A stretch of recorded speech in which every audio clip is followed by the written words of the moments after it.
एक पेशेंट है जो डिस्निया, उसको बहुत सीवियर डिस्निया है और उसको सांस लेने में बहुत ज़्यादा दिक्कत हो रही है सर। वो बहुत परेशान है, उसको ऑक्सीजनेशन करा रहे हैं लेकिन फिर भी अगर जल्दी से अगर वो नहीं सही हो रहा है तो उसको क्या कोई मेडिकेशन भी प्रोवाइड किया जा सकता है?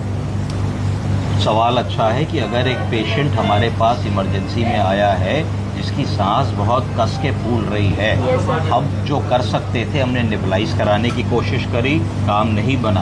हमने ऑक्सीजन भी लगाने की कोशिश करी, हमारा काम नहीं बना। मरीज की सांस उसी तरीके से फूल रही है, ऑक्सीजन का स्तर कम हो रहा है, पल्स रेट बढ़ रही है और मरीज गफलत की स्थिति में जा रहा है। तो उस स्थिति में हम क्या ऐसा करें कि मरीज की जान बचाई जा सके और उस इमरजेंसी को जब तक कि हमारे पास और सपोर्ट नहीं आ रहा है तो उस 5-10 मिनट का समय में हम क्या बेस्ट कर सकते हैं। तो इसके लिए हमें फिर से ये देखना पड़ेगा कि मरीज़ की सांस फूलने का कारण क्या है। क्या उसके लंग्स की प्रॉब्लम है, क्या उसको दमा अस्थमा की बीमारी है, क्या उसको हार्ट की बीमारी है, क्यों सांस फूल रही है, कब से सांस फूल रही है, क्या पैरों में सूजन है, क्या चेहरों में सूजन है, क्या गर्दन की नस फूली हुई नज़र आ रही है, क्या सांस लेने में सीटी जैसी आवाज़ आ रही है, क्या वो स्मोकिंग करता था, क्या उसको फेफड़े की कोई पुरानी बीमारी है। इन चीज़ों का, इस डाटा को हमको खट से 30 सेकंड में जो भी उसका तमीरदार या अटेंडेंट हो उनसे हासिल करने की ज़रूरत करनी है। इसके बाद क्या क्या हमें करना है? पहली चीज़ 45 डिग्री प्रॉप्ड अप पोजीशन, मरीज़ को 45 डिग्री हमको सिराना उठा लेना है। दूसरा क्या करना है? हमको उसको नेबुलाइजेशन लगा देना है, एक ब्रोंकोडायलेटर से और एक ओरल इनहेलेटरी स्टेरॉइड से हम उसको नेबुलाइज कराएंगे। जैसे डिओलिन और बुडिकॉर्ड से करा दिया, 45 डिग्री प्रॉप्ड अप कर लिया।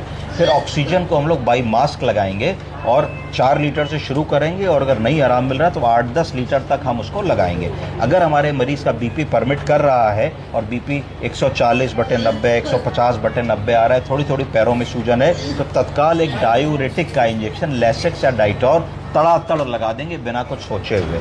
अगर मरीज़ को आला लगा करके लग में थोड़ी वीज महसूस हो रही है, तो हमें लग रहा है कि हवा का प्रवाह बहुत अच्छे से नहीं हो रहा है, एयर एंट्री क्लियर नहीं है, तो ब्रोंको डायलिटेशन के लिए नेबुलाइजेशन तो दे ही रही हो पर एक डेरिफाइलिन का इंजेक्शन लगा दोगी।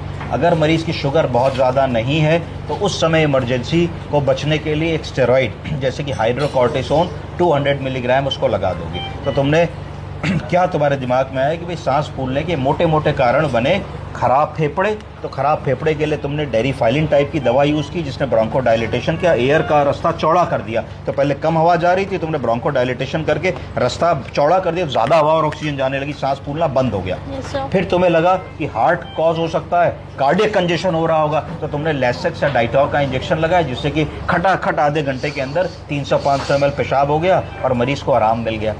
इसके बाद अगर तुम्हारे पास एबीजी की जांच उपलब्ध है तो तुमने खटाक से एबीजी कराने की कोशिश करी, उसमें तुमने देखा कि ब्लड का पीएच कम तो नहीं है, पीएच ज़्यादा तो नहीं है। पीएच अगर कम होता है तो उसको एसिडोसिस कहते हैं, पीएच अगर ज़्यादा होता है तो उसको एल्केलोसिस कहते हैं। कार्बन डाइऑक्साइड की मात्रा कैसी है? PCO2 ज़्यादा तो नहीं हो रहा। अगर PCO2 ज़्यादा है तो समझोगे CO2 रिटेन कर रहा है, PO2 कम है तो समझोगे कि partial pressure of oxygen blood में कम हो गया है, इसका मतलब ऑक्सीडेशन नहीं हो रहा, इसको VQ मिसमैच बोलते हैं। तो इस तरीके की अगर सिचुएशन आएगी तो फिर दिमाग में आएगा अगर पीएच किसी का बहुत कम आ रहा है, 7.1 आ रहा है, तो तुरंत कॉल फॉर हेल्प करोगे, अपने डॉक्टर से बात करोगे। तब तक सोडा बाइकार्बोनेट का सहारा लोगे, उसको 4 एम्पुल सोडा बाइकार्बोनेट हम लोग धीरे धीरे करके लगाएंगे।